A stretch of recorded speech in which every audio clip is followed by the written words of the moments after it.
सरकार को इस केस को मतलब सीधे वापस लेना चाहिए बिना किसी एलिगेशन के, क्योंकि इसके पीछे कोई वेस्टेड इंटरेस्ट नहीं है।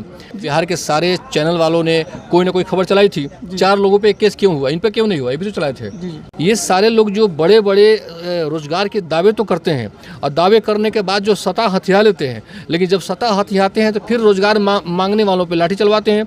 जैसे इशू मनीष कश्यप जैसे पत्रकार उठाते रहे। देखिए, हमारा जो सेक्शन 19 बता रहे हैं वो फ्रीडम ऑफ एक्सप्रेशन है, मतलब बोलने का अधिकार, मतलब अपनी बात जो है फ्री स्पीच का अधिकार जो है, जो मिला हुआ है, वो अधिकार सिर्फ पत्रकारों को नहीं मिला है बल्कि आम आदमी को भी मिला है। आम आदमी भी उस सेक्शन के उस आर्टिकल के तहत मतलब अपनी बातों को फ्रीली कह सकता है किसी पर, मतलब किसी पर आरोप लगा सकता है, अगर वैलिड आरोप है तो कुछ भी कह सकता है। तो ये सारी चीज़ें हमारे आर्टिकल में हमको फैसिलिटेट किया गया। लेकिन ये जो मनीष कश्यप जी पर जो मुकदमा हुआ है, ये शायद उसी सेक्शन को लेकर, उसी सेक्शन के अंडर में और आईटी एक्ट में 2-3 एक्ट है जिस एक्ट में उन पर केस किया गया है। और रीजन है अभी जो साउथ में जो मतलब मिसबिहेव हो रहा है, जो बिहारी मजदूर हैं उनके साथ, जो लेबरर वहाँ जाते हैं काम करने उनके साथ, और कई तरह का र्यूमर भी फ्लोट हुआ जिसमें बताया गया कि 12 आदमी 13 आदमी मर गए। इन तमाम बातों के लिए संभवतः उन पर एफआईआर हुआ है और उसके अलावा और भी कई पत्रकारों पे एफआईआर हुआ है। तो मैं तो ये कहना चाहूँगा मुख्य रूप से मनीष कश्यप जैसे पत्रकार, नॉट ओनली मनीष कश्यप बल्कि कई ऐसे पत्रकार हैं जो सही मायने में भी पत्रकारिता कर रहे हैं देश के अंदर। कई ऐसा इशू है जो मेन स्ट्रीम पत्रकारिता वहाँ पे जो जर्नलिस्ट हैं वो इन चीज़ों को अनटच कर दे रहे हैं, टच ही नहीं कर रहे हैं।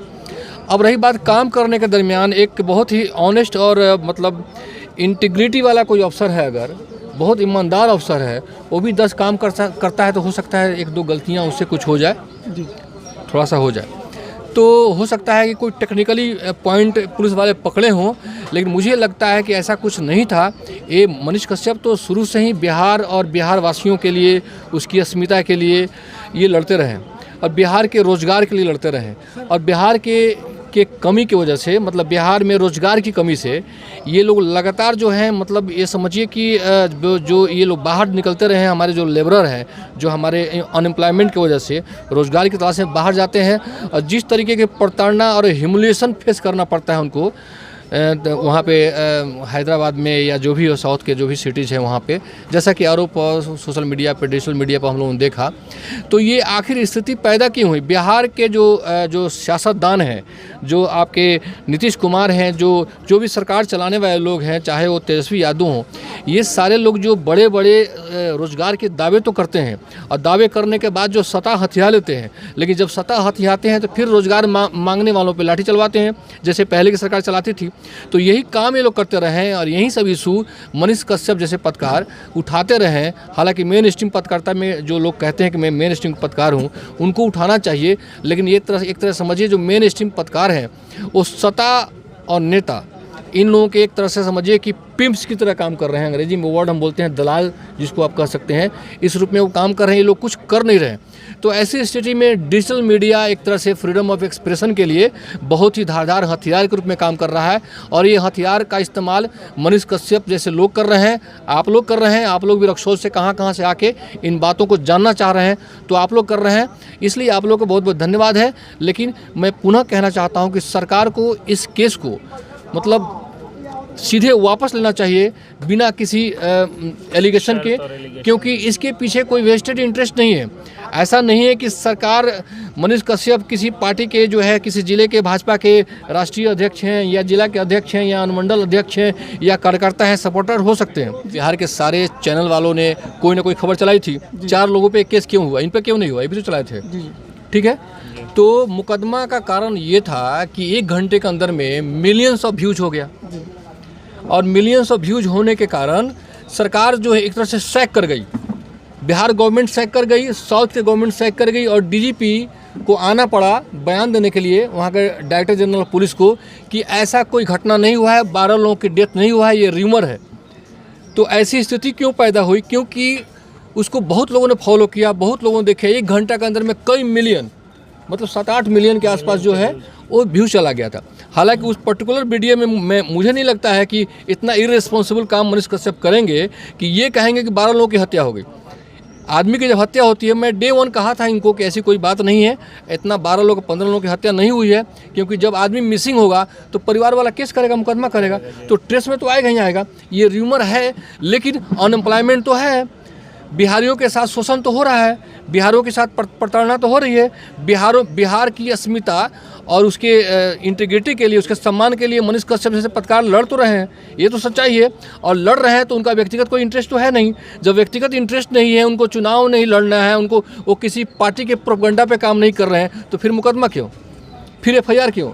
ये तो फ्रीडम ऑफ स्पीच पर एक तरह से कुठाराघात है, मतलब बोलने का अधिकार पर एक अटैक है। मैं इसको अटैक के रूप में देख रहा हूँ और उम्मीद करूंगा बिहार सरकार से, बिहार गवर्नमेंट से कि एज अर्ली एज पॉसिबल वो केस को विड्रॉ करे, अन्यथा बिहार के पत्रकारों को इसके लिए एजुटेशन करना चाहिए, सिटिंग में बैठना चाहिए और आंदोलन शुरू करना चाहिए।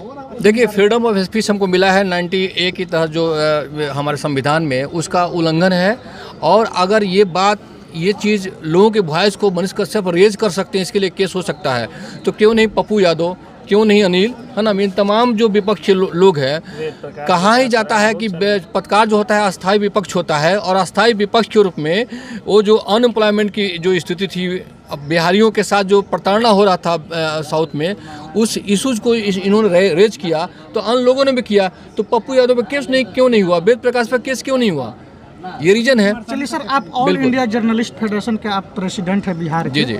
ये अगर मनीष कश्यप पर जो कार्रवाई की गई है, इसको वापस नहीं ली जाती है, तो आपके देखिए, संस्था है उसके द्वारा क्या कदम लिया जाएगा? I would call upon each and every journalist across the country and Bihar as well to organize a sit-in against state government, Nitish Kumar and Tejasvi, and they should demand to withdraw as early as possible all the cases lodged against the journalist. ये मेरा demand है, और मैं चाहूँगा कि तमाम journalist एक platform पे आएँ, एक बैनर के नीचे आएँ और ये डिमांड करें स्टेट गवर्नमेंट से, तेजस्वी यादव से, नीतीश कुमार से, कि अगर जल्दी से जल्दी इस केस को वापस नहीं लेते हैं कि they will organise a sitting and agitation against them. ये चीज़ होना चाहिए, और मैं चाहता हूँ कि तमाम पत्रकार भी इस मामले को लेकर ऑर्गेनाइज हों, नहीं तो लोग पत्रकारिता नहीं कर पाएंगे, फ्रीडम ऑफ स्पीच आपका छीन जाएगा, आप कुछ बोल नहीं पाएंगे। और ये जो अधिकार मिला है संविधान से, उस संविधान से जो उस अधिकार को छीनने का ये प्रयास सरकार कर रही है। ये चाहती है कि ये लोग बेरोजगारी की बात ना करें, ये लोग जो है अनएम्प्लॉयमेंट की इशू की, डेवलपमेंट की चर्चा करें ही नहीं करें। और जब भी कोई करप्शन गवर्नमेंट डिपार्टमेंट होता है, सड़कों के कंस्ट्रक्शन में जो कमियाँ होती है, इन तमाम चीज़ों को मनीष कश्यप उठाते रहें, इसलिए उनको जानबूझकर फैब्रिकेटेड कॉन्कॉक्टेड केस में फंसाने का प्रयास किया।